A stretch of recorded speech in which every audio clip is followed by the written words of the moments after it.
Assalamualaikum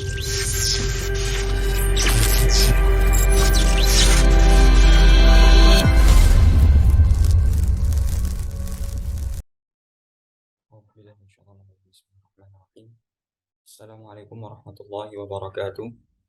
Bismillah walhamdulillah wassalatu wassalamu ala khairi khalqillah wa ala alihi wa sahbihi wa mawala. La hawla wa la quwwata illa billah. Nawaina ta'alluma wa ta'lima wa tadhakkura wa tadhkira wa nafa'a wal intifa' wal ifadata wal istifadata wal hatta la tamassuki bi kitabillahi wa sunnati rasulih wa du'a ila al-huda wa dalalata al khair wa ridha wajhillahi wa mardatihi wa qurbihi wa thawabihi subhanahu wa ta'ala. Amma ba'du, alhamdulillah pada hari ini kita dapat kembali berkumpul insyaallah dalam pertemuan terakhir dalam membahas kitab Ar-Risalatul Jami'ah wa Tadhkiratun Nafi'ah yang ditulis oleh Habib Al-Habsyi. Dan juga nanti insyaallah kita juga akan mengambil sedikit istifadah dari apa yang disampaikan oleh Syekh Nawawi Al-Bantani dari syarah beliau Bahjatu Al-Wasail Syarhi Masail yang merupakan syarah dari kitab Ar-Risalatul Jami'ah ini. Pada pertemuan hari Minggu yang lalu, kita sudah membahas atau sudah masuk dalam pembahasan terakhir, ya sepertiga terakhir dari ilmu tasawuf, ya di mana kita membahas mengenai kewajiban seseorang dalam menjaga dari maksiat, baik itu zahiran wa batinan. Adapun untuk batinan itu terfokus pada menjaga al-qalb, ya menjaga hati, hifdzul qalbi minal ma'asi. Karena sebagaimana disampaikan oleh Rasulullah SAW, idza saluhal jasadu kullu. Ya, kalau hati itu baik, maka seluruh anggota tubuh yang lain pun akan menjadi baik. Wa idza fasudat, tapi kalau rusak, kalau jelek, fasudal jasadu kullu, maka seluruh anggota tubuh pun menjadi jelek. Dan pada pertemuan sebelumnya kita telah bahas apa saja di antara maksiat-maksiat hati, ya, yang mana kalau kita analogikan, kalau kita buat semacam logika, kalau seandainya perintah dari Allah Subhanahu wa taala kepada kita untuk menjauhi maksiat-maksiat hati, tentu kita harus tahu dulu apa itu maksiat hati, baru kemudian kita bisa meninggalkan maksiat-maksiat hati itu. Atau dalam istilah lain kemarin kita sebutkan bahwa itu disebut dengan takhalli, ya, mengosongkan hati dari perbuatan-perbuatan maksiat. Lalu kemudian setelah hati bersih dari perbuatan-perbuatan maksiat, kita isi hati dengan perbuatan-perbuatan taat yang kita sebut dengan istilah tahalli. Dan insya Allah pada pertemuan kali ini kita coba untuk melanjutkan pembahasan tersebut. Qala al-musannif rahimahullah ta'ala, nafa'ana Allah bi'ulumihi wa bi'ulumi masyayikhina fid dharain amin. Min ta'atil qalbi, di antara ketaatan-ketaatan hati, ya kita masuk ke dalam tahapan at-tahalli, ya, menghias hati dengan perbuatan-perbuatan taat. Wa min ta'atil qalbi, di antara ketaatan hati itu apa? Al-imanu billah, ya, percaya atau yakin kepada Allah Subhanahu wa taala. Ya, sebagaimana kemarin di antara maksiat hati itu adalah ketika kita mulai asyakku fillah, ya, mulai merasa ragu akan kehadiran Allah Subhanahu wa taala atau merasakan keraguan dari sifat-sifat Allah Subhanahu wa taala. Kita ragu akan rezeki yang Allah turunkan kepada kita. Nah, itu termasuk maksiat hati, sehingga ketaatannya diisi dengan meyakini bahwasanya segala sesuatu yang kita alami di dunia ini, baik dan buruknya, itu adalah yang terbaik menurut Allah Subhanahu wa taala untuk kita. Ya, sebagaimana dalam Al-Qur'an dijelaskan,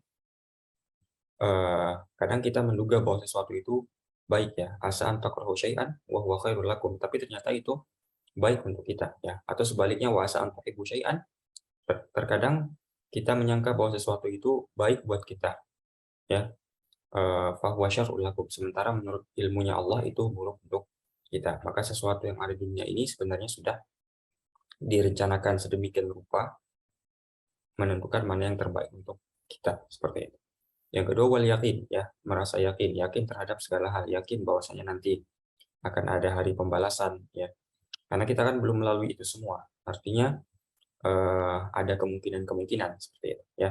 Tetapi sebagai orang yang hatinya taat, ya, orang yang beriman, tentu kita meyakini bahwasanya nanti segala amal perbuatan kita baik buruknya akan dibalasi oleh Allah Subhanahu wa taala. Ya, kita yakin akan hal tersebut. Ya, begitupun dengan hal-hal lain yang mungkin tidak atau belum kita dapati secara indrawi, secara langsung, ya. Itulah bukti keimanan kita kepada Allah Subhanahu wa taala. Kita meyakini hal tersebut tanpa harus melihat langsung atau membuktikan secara indrawi, ya, apa yang kita yakini tersebut. Berikutnya wal ikhlas, ya. Sifat ikhlas, ya. Ikhlas, ya, kalau istilah di pondok, ya, ikhlas itu khalas, ya, artinya udah selesai. Ketika kita misalkan menginfakkan harta kita atau bersedekah, ya, maka kapan seseorang itu dianggap ikhlas? Ketika sudah khalas, artinya sudah, ya, setelah infak sudah, nggak perlu ada omong-omongan lagi, nggak perlu ada pembicaraan apa ini itu lagi. Ya, tapi kalau seandainya setelah kita bersedekah masih ada obrolan lagi, tadi saya bersedekah, tadi saya seperti ini dan seperti itu, nah berarti kan belum khalas, ya, belum selesai. Ya, berarti belum ikhlas juga seperti itu. Ya, kalau orang ikhlas, maka dia akan khalas. Ya, artinya ya sudah, selesai, selesai. Sudah tidak diingat-ingat lagi itu apa yang tadi diberikannya seperti itu. Ya, wat tawadu, lalu berikutnya sifat tawadu, ya, rendah hati. Nah, ini lawan dari kibir dan ujub. Ya, kemarin kita sebutkan maksiat hati itu ada yang namanya ujub. Ujub itu membanggakan diri, ya, tanpa ada orang lain yang menjadi pembanding. Artinya dia bangga saja terhadap dirinya. Ya. Sementara kalau kibir itu bangga diri, ya, atau sombong dengan ada lawan atau orang lain yang dibandingkan. Jadi kalau misalkan dalam hati dia berkata, saya orang yang soleh, saya orang yang alim, maka itu ujub namanya. Tapi kalau saya lebih alim daripada dia, saya lebih soleh daripada dia, maka itu disebut dengan kibir. Ya. Kalau ujub dan kibir itu terimplementasi dalam bentuk perbuatan, maka itu disebut dengan takabur. Ya. Dan kalau seandainya sombongnya atau bangga dirinya dengan sesuatu yang maksiat, maka disebut dengan istilah istikbar. Nah, lawan dari itu semua disebut dengan tawadhu, artinya rendah hati. Ya. Seberapapun ibadah yang kita lakukan, maka kita harus rendah hati. Karena ibadah kita bukan karena diri kita, karena Allah yang memberikan hidayah kepada kita. Kalau Allah cabut hidayah yang ada dalam diri kita, maka siapa yang membuat kita beribadah? Diri kita hanya makhluk yang lemah, ya, manusia yang lemah, yang tidak bisa berbuat apa-apa tanpa bantuan dan inayah dari Allah Subhanahu wa taala. Makanya setiap saat kita harus memohon apa namanya? Bantuan, bukan istilahnya, ya, secara tidak langsungnya kepada Allah Subhanahu wa taala, berikan kekuatan kita untuk melaksanakan ibadah sehingga kita dipermudah untuk melakukan hal tersebut, ya. Biasanya orang yang sombong karena ibadahnya itu karena merasa ibadahnya karena dirinya sendiri, bukan karena hidayah ataupun inayah dari Allah Subhanahu wa taala. Padahal pada hakikatnya siapa yang menggerakkan anggota tubuh kita ini untuk kemudian bisa beribadah kepada Allah, tentu Allah Subhanahu wa taala. Kalau kita sudah menyadari hal-hal tersebut, maka insya Allah kita akan mulai timbul dalam hati sifat tawadhu, rendah hati, ya. Bagaimana saya bisa sombong kalau saya bersedekah banyak sementara yang memberikan saya uang untuk bersedekah itu Allah Subhanahu wa taala, ya. Nah, seperti itu. Berikutnya wa nasihatul muslimin, ya, saling menasehati untuk bagi sesama muslim, ya. Ini juga termasuk perbuatan-perbuatan baik. Ada maksud hati kita ingin memberikan nasihat yang baik. Ya, jadi kalau hanya sekedar nasihat, ya kadang nasihat itu untuk menunjukkan bahwasanya kita lebih hebat. Ada juga kadang nasihat itu kadang untuk apa namanya? Ingin menjatuhkan orang lain. Itu semua tentu termasuk maksiat-maksiat hati. Nah, nasihat di sini adalah nasihat dalam bentuk kebaikan. Kita tidak ingin saudara kita terjerumus dalam kesalahan, ya, atau keburukan, sehingga kita nasihati mereka supaya kita sama-sama berada dalam kebaikan. Itu yang dimaksud dengan nasihat di sini, ya. Wasakhau. Nah, sakha ini lawan dari sifat bukhl. Ya, bukhl itu kikir, ya, sakha itu dermawan. Dan dermawan itu merupakan salah satu sifat ya, sifat baik, ya, ketaatan hati, ya. Jadi kalau kita punya sifat dalam hati kita rasa ingin memberi, nah itu sudah termasuk ke dalam sifat sakha, ya, suka memberi kepada orang lain, yang melihat bagaimana orang lain mungkin tidak memiliki apa yang kita miliki, sehingga kita membagi apa yang kita miliki kepada mereka yang belum memilikinya. Berikutnya husnul dzan, yang sifat baik sangka, ya, baik sangka kepada orang lain, ya. Kadang kita kan punya dugaan-dugaan terhadap saudara kita, terhadap keluarga kita. Nah, itu harus kita hindari yang buruk-buruk, ya, dugaan yang buruk-buruk, ya, suudzon kita tinggalkan. Nah, sehingga kemudian kita, oh mungkin maksudnya seperti ini, tapi kita arahkan kepada yang baik. Oh mungkin dia melakukan ini karena kan ada opsi-opsi, ya. Kadang kita menduga sesuatu ini, ini buruk nih. Ternyata ada yang tidak kita ketahui itu baik, gitu. Nah, makanya kita harus selalu senantiasa berprasangka baik kepada saudara kita, apalagi sesama muslim, ya. Wa ta'zimu syi'airillah, ya. Lalu berikutnya ada mengagungkan, ya, syiar-syiar Allah, ya. Ini kemarin lawan dari tasghir, ya, mengecilkan, menganggap remeh syiar-syiar Allah. Buat apa sih puasa, buat apa sih zakatnya, Al-Quran itu segala macam, itu kan tasghir, ya. Itu termasuk maksiat hati. Nah, ketaatannya dalam bentuk apa? Mengagungkan, ya. Bagaimana kita bisa mengagungkan, menghormati setiap syiar-syiar yang Allah perintahkan kepada kita atau Allah berikan kepada kita, ya. Bagaimana ini semua hal itu, sholat, zakat, dan lain sebagainya, itu sesuatu yang Allah syiarkan, dan kita harus memberikan penghormatan kepada syiar-syiar tersebut. Tidak boleh meremehkan syiar-syiar tersebut. Wa syukru ala ni'amillah, ya. Lalu berikutnya bersyukur atas nikmat yang Allah berikan kepada kita. Kal islami, ya, nikmat Islam. Wa ta'ati, nikmat taat, ya. Wasairin ni'am, ya, dan nikmat-nikmat lainnya. Nah, di sini contohkan nikmat, nikmat yang Allah berikan itu bukan harta, pangkat, jabatan, bukan. Ya, bukan berarti itu juga bukan nikmat, ya. Itu adalah nikmat yang luar biasa besar. Tetapi yang dicontohkan oleh Habib Al-Habsyi di sini adalah al-Islam wa ta'ah, ya. Islam, kita beragama Islam saat ini, wa ta'ah, kita dalam keadaan taat saat ini, itu semua nikmat yang Allah berikan kepada kita, bukan karena diri kita semata. Ya, kalau Allah cabut Islam itu, cabut taat itu dalam diri kita, ya kita nggak akan Islam, kita nggak akan taat kepada Allah Subhanahu wa Ta'ala. Oleh karena itu kita harus selalu mensyukuri nikmat tersebut. Alhamdulillah hari ini saya bisa sholat sehingga saya menjalankan perintah Allah, ya, dan itu semua berkat dari nikmat yang Allah berikan kepada saya. Allah telah memberikan kekuatan kepada tubuh saya untuk bisa mendirikan sholat.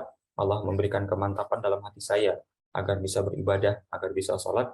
Nah, kita syukuri itu semua. Nah, itu baru termasuk seorang muslim yang baik, seperti itu, ya, sebagaimana tadi yang telah kita bahas sebelumnya.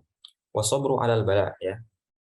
Kalau dalam hal nikmat bersyukur, dalam hal musibah, maka seorang muslim yang baik itu bagaimana? Orang yang hatinya taat itu bagaimana? Selalu dalam keadaan bersabar. Jadi orang Islam yang sebagaimana dalam hadis juga, dalam riwayat juga dijelaskan, seorang muslim itu tidak ada yang buruk dalam dirinya. Kenapa? Karena kalau dia menjumpai suatu hal yang baik, maka dia bersyukur, dan kalau dia menjumpai suatu hal yang buruk, maka dia bersabar. Nah, makanya seorang muslim itu jalan hidupnya, baik buruknya itu semuanya akan menjadi baik, seperti itu, ya. Apa contohnya musibah-musibah yang harus ada sifat sabar ketika itu? Al-amrad, ya, ketika ditimpa penyakit, ya. Wal mihan, ditimpa ujian. Wa mautil ahibbah, ya, meninggalnya atau wafatnya orang-orang yang dicintai, ya, anak, orang tua, keluarga, dan lain sebagainya. Wa faqdil mali, ya, ketika sabar dalam hal kekurangan harta atau kehilangan harta, ya, misalkan kemalingan, kerampokan, ya, atau lain sebagainya. Wa tasallutin nas, ini tasallut itu kan dari kata sultan, ya, kekuasaan manusia. Artinya apa? Tipu daya manusia atau perencanaan manusia, ya. Kita harus bersabar terhadap itu. Mungkin seorang pemimpin di daerah kita merencanakan hal yang buruk kepada kita, seperti itu, maka kita harus bersabar terhadap hal tersebut, ya. Wasobru ala ta'ati, ya, lalu kita juga harus bersabar atas ketaatan kepada Allah. Wasobru anil ma'asi, dan bersabar terhadap menahan diri untuk tidak melakukan perbuatan maksiat. Jadi secara umum, ya, sebagaimana Imam Al-Ghazali juga pernah berkata, sabar itu ada 3, ya. Yang pertama sabar terhadap ketaatan, ya. Jadi kalau kita ingin berbuat taat itu ada kesabaran di sana, ya. Sabar untuk mendirikannya, karena mendirikannya itu tidak hal yang ringan, ya. Contoh misalkan berpuasa, ya, puasa itu kan bukan hal yang ringan, dari pagi sampai sore kita tidak makan, ya, itu kan ketaatan. Nah, kita harus sabar dalam ketaatan. Yang kedua, sabar dalam menahan diri dari perbuatan maksiat, ya. Contohnya seperti kalau kita ingin, ya, karena maksiat itu kan cenderung, ya, beberapa atau kebanyakan itu sesuatu yang mungkin terlihat enak, ya, terlihat enak. Jadi kalau seandainya kita terjerumus terhadap hal tersebut, ya, berarti kita kan tidak sabar. Nah, itulah kesabaran kita diuji. Apakah kita bersabar terhadap hal yang enak itu, ya?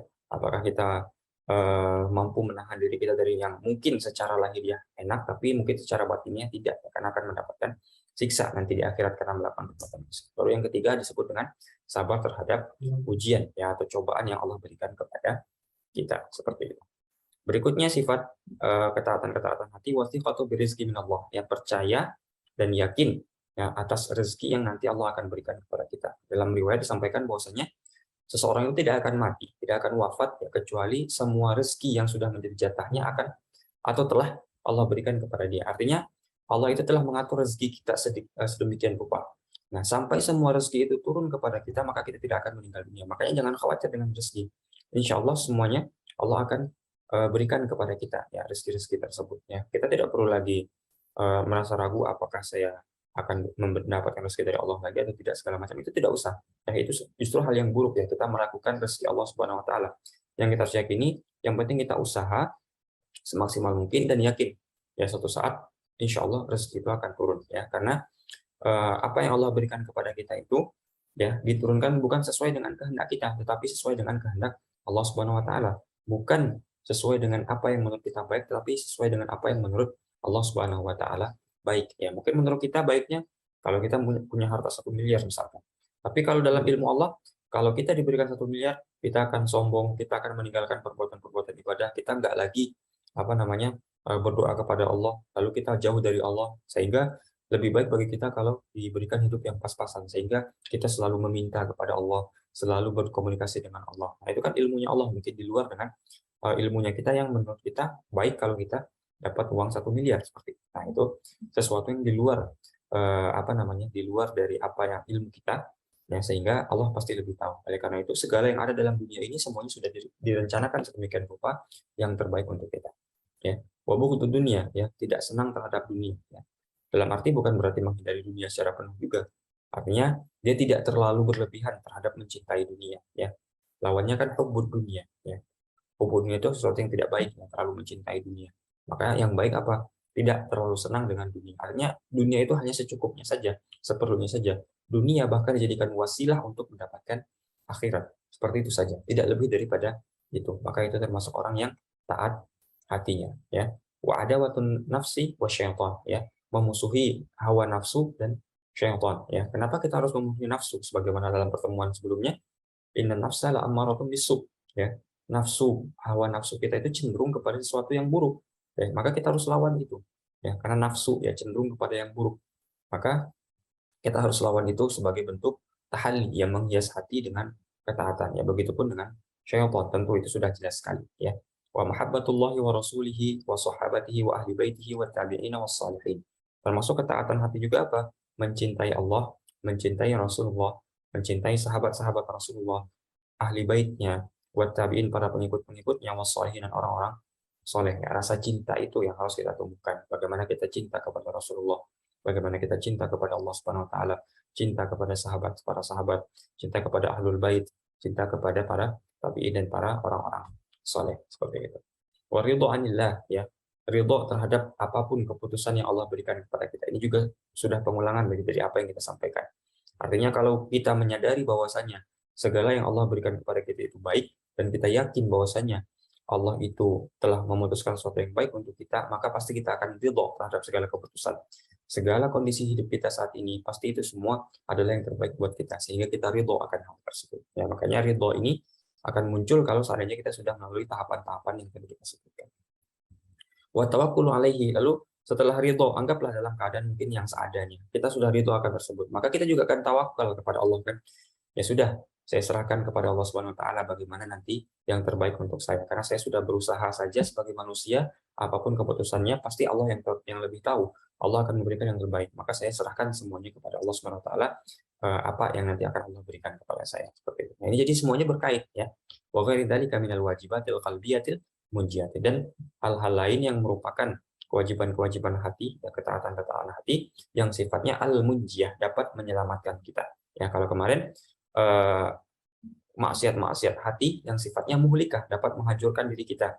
Nah, tapi kalau al-munjiyah ketaatan-ketaatan hati sifatnya munjiyah, dapat menyelamatkan kita. Ya, kembali lagi kepada dasarnya apa? Kalau seandainya baik hati itu maka baik seluruhnya. Kalau jelek hati itu maka jelek seluruhnya. Maka kita harus tahu apa yang membuat hati jelek, apa yang membuat hati baik. Kita kerjakan itu semua ya, yang baik-baik maka hati akan menjadi baik, seluruh anggota tubuh menjadi baik. Sebaliknya kita kerjakan yang buruk-buruk maka seluruh anggota tubuh kita pun akan menjadi buruk seperti itu. Oke. Nah, berikutnya kita masuk kepada poin yang kedua setelah menjaga diri, menjaga hati ya, yang batiniyah dari perbuatan-perbuatan yang yang jelek, yang maksiat. Nah, sekarang kita menjaga anggota tubuh kita dari luar ya, supaya tidak terjerumus kepada perbuatan maksiat. Nah, Kalau kemarin disebutkan ada 7 anggota, ya 7 anggota tubuh yang harus dijaga, ya. Nah, masing-masing punya maksiat. Dengan mengetahui maksiat masing-masing anggota tubuh tersebut, maka kita bisa menghindari maksiat-maksiat tersebut. Kita bahas satu persatu, ya. Ma'asil jawari, ya maksiat-maksiat dari anggota tubuh. Wa amma ma'asil jawari, adapun maksiat-maksiat dari anggota tubuh yang fisik yang luar ini, ma'asil batni, yang pertama perut, ya. Apa maksiatnya perut yang harus kita hindari? Mislu akli riba, ya makan makan yang riba, jelas ya. Wa syurbi kulli muskirin, minum sesuatu yang memabukkan, minum khamar dan lain sebagainya. Wa akli ma'lil yatim, makan harta anak yatim.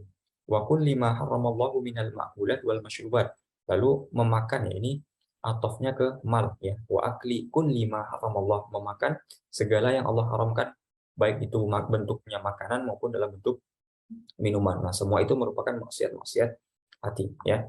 Wa qad la'anallahu wa rasuluhu akilar riba.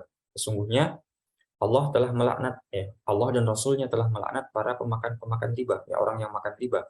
Wa kullaman a'ana ala aklihi, dan setiap orang yang membantu dalam memakannya. Jadi segala yang terlibat dalam riba itu akan mendapatkan laknat dari Allah Subhanahu wa taala. Wa la'ana syaribal khamri. Allah juga melaknat, ya, Allah dan Rasulnya juga melaknat para peminum khamar.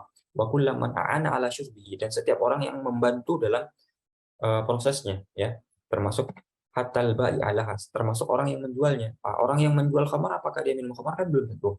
Anggaplah orang yang menjual khamar tidak minum khamar, tapi dia tetap dilaknat oleh Allah Subhanahu wa taala karena dia membantu orang lain dapat meminum khamar, seperti itu. Cobalah kalau dia tidak jual khamar itu, maka mungkin orang lain tidak akan membeli darinya sehingga tidak meminum khamar tersebut, ya. Itu maksiat-maksiat perut. Berikutnya ma'asil lisan, ya, maksiat-maksiat lisan, lidah, ya, atau mulut.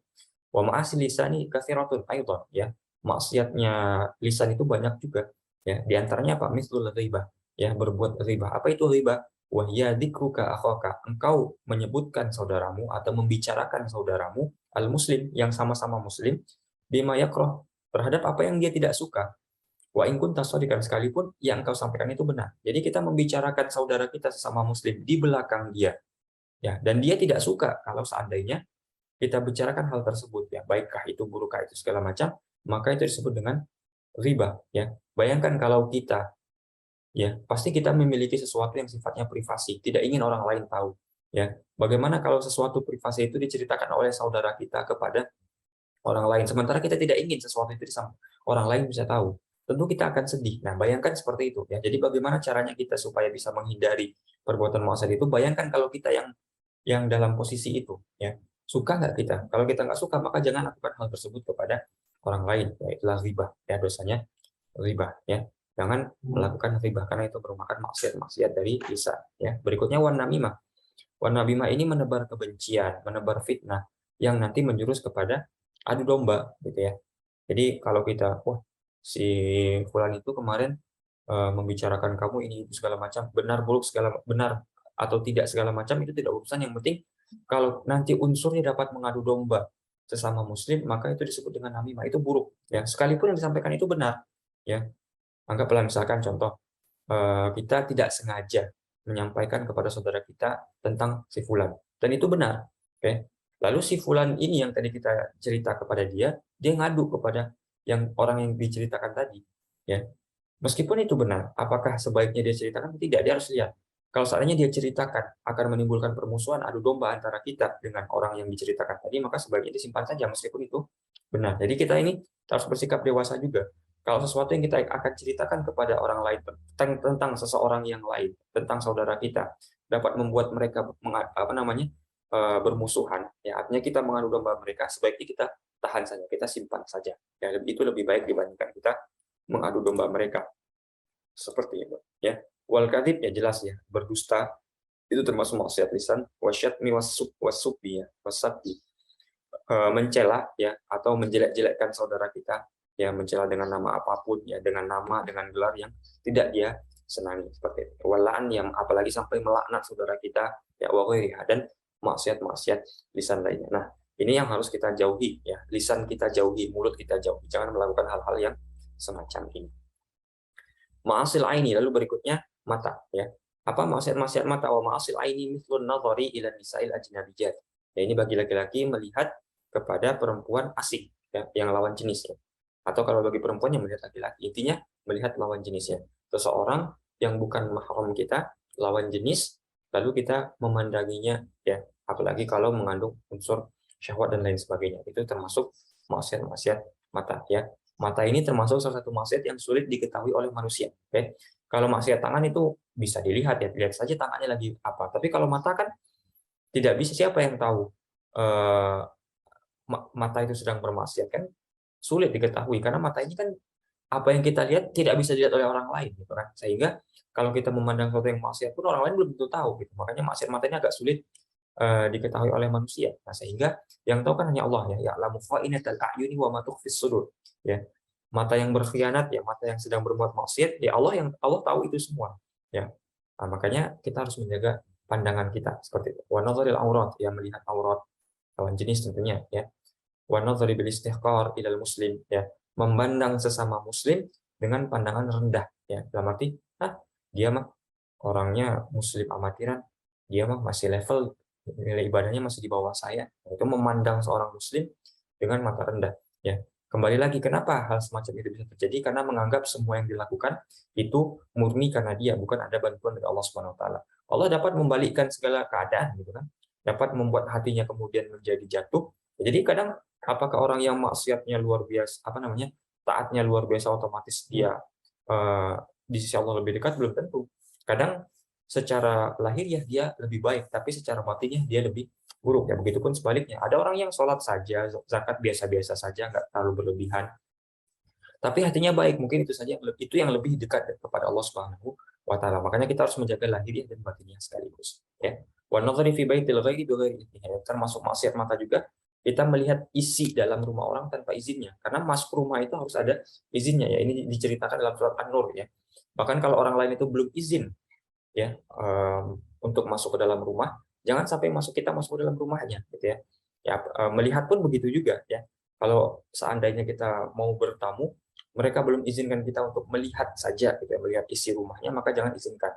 Maka karena itu kita harus bersabar atau bertanya, apakah saya sudah diizinkan masuk, apakah saya sudah diizinkan untuk melihat, ya. Makanya dalam surat An-Nur itu dijelaskan, ya, dalam Al-Quran dijelaskan, kalau kita bertamu ke rumah orang, di depan pintu itu kita tidak boleh menghadap pintu, kita harus menghadap ke arah lain yang bukan pintu. Karena khawatir kalau seandainya pintu terbuka, nanti ada seseorang mungkin yang auratnya masih terbuka, belum sempat ditutup. Nah, itu anjuran, ya. Apa namanya? Adab-adab dalam bertamu itu tidak akan kita bahas secara detail, tapi itu salah satu contoh, ya, memandang rumah orang, melihat isi rumah orang, apalagi sampai masuk ke rumah orang sebelum diizinkan oleh pemiliknya. Berikutnya ma'asil udhun, ya, maksiat telinga. Apa itu ma'asil udhun? Kalistima'i lal riba, ya. Mungkin dia tidak berriba, saya tidak berriba, saya tidak pernah membicarakan orang lain, tapi dia dengar ribah orang dari A sampai Z, ya, itu sama saja. Ya, makanya mendengar sesuatu yang buruk, ya, hukumnya buruk juga, meskipun dia tidak mengucapkan yang buruk tersebut. Ya, wa ghairi dzalika minal muharramat, dan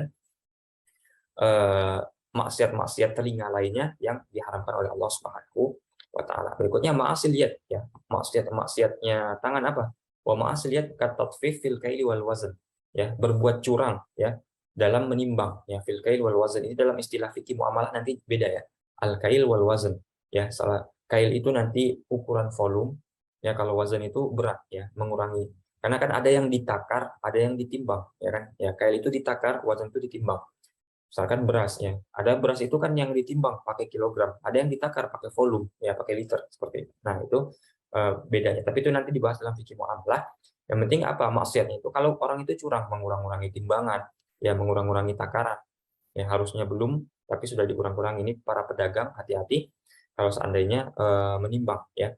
Lebih baik lebih sedikit, ya, lebih sedikit sebagai amal, ya, sebagai ikhlaskan sebagai amal ketimbang kurang. Karena kalau kurang itu maksiat yang luar biasa sekali. Dalam Al-Qur'an kan wailul lil mutaffifin, celakalah orang yang berbuat curang, ya. Kalau dia, ya, kalau seandainya dia yang ditimbang, ya, dia yang membeli misalkan seperti itu, dia minta pas kan, ya. Tapi kalau seandainya dia yang menimbang, ya, kalau dia kaluhum awwazanu, sekiranya dia yang menimbang, dia curang, ya, yuksirun, ya, berbuat curang. Nah, itu orang-orang yang maksiat, ya. Wal khianah, lalu berkhianat, ya. Wasariqah, lalu mencuri, ya, itu semua jelas, ya, maksiat tangan. Wasairil muamalatil muharramah, segala muamalah-muamalah yang diharamkan oleh Allah. Kalau qatli, membunuh, wadhar bi ghairi haq, ya, memukul dalam artian menghukum seseorang tanpa hak, ya. Nah, itu semuanya maksiat-maksiat tangan yang harus kita hindari. Jangan sampai tangan kita ternodai dengan hal-hal semacam itu. Ya, wa ma'asir rijli, lalu maksiatnya kaki apa? Al-masyu fi si'ayatin li muslimin aw qatlihi. Ya, kaki ini kita gunakan untuk berjalan, yang mana jalan kita itu untuk mencari sesuatu hal yang memudaratkan atau mencelakakan saudara kita sama muslim. Ya, jadi langkah kakinya itu sudah dianggap sebagai maksiat gitu kan. Kita ingin berbuat, wah saya ingin usil yang membuat saudara saya mendapatkan mudarat seperti itu. Ya, bukan hanya perbuatan mudaratnya itu saja, itu mudaratnya itu mungkin perbuatan maksiat tangan, maksiat kaki apa? Kaki kita melangkah kita ke sana, ya kaki kita melangkah untuk perbuatan buruk itu sudah dianggap sebagai maksiat kaki. Awqatli, ya termasuk juga membunuhnya atau segala yang memudaratkannya. Kalau kita ingin membunuh saudara kita, maka jalan langkah kaki kita menuju pembunuhan itu sudah dianggap sebagai suatu maksiat seperti itu. Makanya hati-hati ya. Au mayadurruhu bighairi haq. Atau apa yang dapat memudaratkan saudara kita sesama muslim tanpa hak. Ya, wa ghairi dzalika min kulli ma harumal masyu ilaihi. Dan termasuk maksiat-maksiat kaki ya hal-hal lain yang diharamkan untuk kita melangkah ke sana, ya. Jadi kalau kita melangkah ke tempat maksiat, ya, dianggap langkah kita itu sebagai langkah yang maksiat. Sebaliknya otomatis, kalau kita langkahkan kaki kita untuk perbuatan baik, kita ke masjid, maka langkah kaki kita itu sudah dianggap sebagai pahala, ada nilainya di sana seperti itu. Maka jangan sepelekan hal semacam itu, ya. Jadi perbuatan buruk bukan hanya pas ketika melakukan perbuatan buruk itu saja yang mendapatkan dosanya, tapi melangkah ke sana, ya, menceritakan hal itu, hal-hal buruknya juga, itu semuanya termasuk sesuatu yang akan nanti dinilai oleh Allah Subhanahu wa taala. Makanya hati. Ma'asil farji, lalu berikutnya maksiat dari kemaluan, ya. Wa ma'asil farji kazina, ya, berbuat zina, ya, melakukan hubungan sebelum pernikahan, termasuk zina yang mungkin mukaddimatnya, ya, itu semuanya perbuatan-perbuatan, ya, cara dan lain sebagainya, itu sesuatu yang harus kita jauhi karena itu merupakan maksiat-maksiat perbuatan. Ya, wal liwat, ya, ini perilakunya kaum Nabi Lut, ya, Sodom, ya, kaum Sodom, eh, lawan jenis tidak boleh zina, ya, kecuali kalau dia sudah halalkan dengan pernikahan. Waliwat, nah ini meskipun sudah mau ceritanya menikah lah segala macam, tetap tidak diperbolehkan, ya, karena liwat itu ya perbuatan yang dosa besar, itu sudah dijelaskan oleh Allah Subhanahu wa taala, ya, sebagaimana kaum Nabi Lut diazab karena melakukan hal-hal semacam itu, ya. Wal istimna bil yad, ya, istimna itu mengeluarkan air mani laki-laki maupun perempuan bil yad, ya, dengan tangannya sendiri, ya, dengan tangannya sendiri. Artinya ini melakukan sesuatu yang tidak dibenarkan, ya. Nah, nanti berbeda kasusnya, nanti kita sempat bahas dalam permasalahan pernikahan, ya. Ada istimna yang halal itu, biliat itu ada yang halal, ya, mengeluarkan air mani dengan tangan ada yang halal. Apa contohnya? Kalau seandainya bagi seorang istri yang melakukannya, gitu, nah itu halal, ya. Tapi dalam hal puasa tetap diharamkan, ya, karena itu termasuk maksiat nantinya kalau dalam hal puasa, ya, karena dalam berpuasa itu tidak boleh membatalkan puasa, ya. Wa ghairiha min ma'asil farji, dan maksiat-maksiat lainnya yang termasuk ke dalam maksiat-maksiat farj, ya. Berikutnya terakhir ma'asil badan. Nah, ini setelah anggota yang satu-satu, mata, mulut, tangan, kaki, dan lain sebagainya. Nah, sekarang ada maksiat yang sifatnya itu bukan hanya anggota tubuh tertentu, tapi seluruh badan, ya. Apa itu? Wal maksiatu bi kulli badan kal uquq lil walidain, ya, durhaka kepada orang tua. Ini dosa yang sangat besar sekali, luar biasa, ya. Dijelaskan dalam surat Al-Isra, kan. Ada tiga ayat yang sangat jelas melarang kita untuk durhaka kepada orang tua. Nah, kalau durhaka kepada orang tua itu kena semua, mata kita durhaka, tangan, telinga, kaki, semuanya pasti durhaka, karena durhaka itu menyangkut seluruh tubuh, ya, bukan anggota tubuh tertentu. Wal firar minaz zahafi wa huwa minal kabair, ya. Lari dari pertempuran, lari dari peperangan, ya. Orang lagi berperang untuk untuk menegakkan kalimatul haq, ya, li'adai kalimatillah, untuk demi Islam, malah dia lari dari perperangan. Nah, perperangan itu disesuaikan dengan konteks. Dalam arti, kalau zaman dulu perang dengan pisau, ya, perang dengan pedang. Nah, sekarang tetap perang dengan bukan dengan pistol saja, ya, tapi perang dengan tulisan. Sekarang itu perang dengan tulisan, perang dengan berita seperti itu. Nah, kalau kita punya kemampuan untuk menulis berita yang baik, yang benar, yang sesuai dengan fakta, bukan fitnah dan segala macam, kita harus berperan. Jangan sampai kita percuma saya nulis begini, nggak ada yang baca, nggak menarik, orang menarik, yang menarik itu kebohongan, kedustaan. Nah, itu termasuk lari dari perang itu sebenarnya, ya, perang dalam konteks saat ini. Makanya kita tidak boleh menyerah, kita harus berusaha untuk ikut perang dalam arti apa yang kita mampu hanya dalam bentuk tulisan dan lain sebagainya. Kita harus berusaha seperti itu, ya. Wa ghairi madzukir, dan maksiat-maksiat lainnya yang termasuk maksiat badan seperti mithlu qati'atir rahim, yang memutus silaturahim, yaitu termasuk maksiat, wa dzulmin nas, dan menzalimi manusia, menzalimi saudara kita, yang memudaratkan saudara kita. Oke. Kalau kita mengetahui tadi maksiat-maksiat anggota tubuh itu, maka secara otomatis kita bisa meninggalkan maksiat-maksiat tersebut. Itu sudah logika normal ya. Artinya kalau kita diperintahkan untuk meninggalkan maksiat-maksiat anggota tubuh, maka kita harus tahu dulu apa saja maksiat-maksiat anggota tubuh. Nah, oleh karena itu kita mempelajari dalam ilmu tasawuf. Setelah kita mengetahuinya apa yang buruk, maka kita bisa tinggalkan yang buruk itu. Nah, ibaratkan kemarin kalau kita mengetahui ya ada dua jalan. Satu jalan itu rusak, satu jalan itu baik. Mana yang kita pilih? Kita akan memilih jalan yang baik. Kenapa kita memilih jalan yang baik? Karena kita tahu jalan yang satunya rusak. Tapi kalau kita tidak tahu kedua jalan ini kondisinya bagaimana, tentu kita akan asal-asalan dalam melangkah. Ternyata kita memilih salah satu jalan yang ternyata jalan itu buruk. Nah, keesokan harinya apakah kita masih memilih jalan tersebut? Tentu jawabannya adalah tidak. Ya, kenapa? Karena kita tahu di situ jalannya buruknya. Dengan mengetahui sesuatu yang buruk, maka kita dapat meninggalkan yang buruk tersebut. Ya. Wallahul muwaffiq wal mu'in liman yuhibbu wa yardah. Allah memberikan taufik kepada kita dan memberikan pertolongan kepada kita terhadap apa yang Dia cintai dan apa yang Dia ridhoi kepada kita.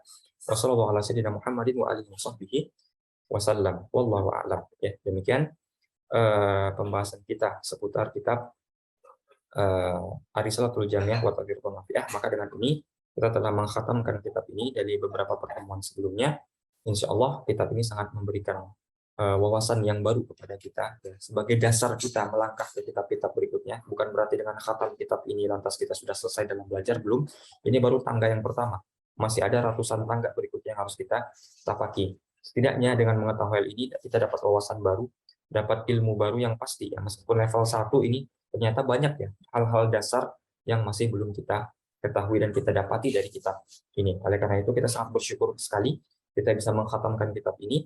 Kita bisa membaca dari awal, dari basmalah sampai ke hamdalah, ibaratnya seperti dari A sampai Z kita baca semua, dan alhamdulillah kita dapat istifadah juga. Semoga kita bisa mengamalkannya. Jadi tinggal amalnya saja lagi ya. Kita belajarnya sudah, memahaminya sudah, tinggal mengamalkannya saja seperti itu. Baik, demikian pertemuan kita dalam kitab Ar-Risalatul Jami'ah wa Tadhkiratul Nafi'ah yang kita rutinkan setiap hari Minggu dan Selasa ini. Kita sampai pada pertemuan terakhir. Kitab telah kita khatamkan, kita doakan penulisnya semoga mendapatkan syafaat dari Allah Subhanahu wa taala supaya mendapatkan balasan dari apa yang telah beliau perbuat dalam menulis kitab ini, sehingga kita mendapatkan istifadah. Kitabnya sangat berkah ya. Beliau diberkahi, kita pun yang membacanya diberkahi, dan kita diberikan pertolongan oleh Allah untuk mengamalkannya juga nanti dalam keseharian kita. Naktafi bihadzal qadar wa sallallahu ala sayyidina Muhammadin wa ala alihi washabbihi wasallam. Walhamdulillahirabbil alamin. Akhirul kalam, wabillahi taufiq wal hidayah. Assalamualaikum warahmatullahi wabarakatuh.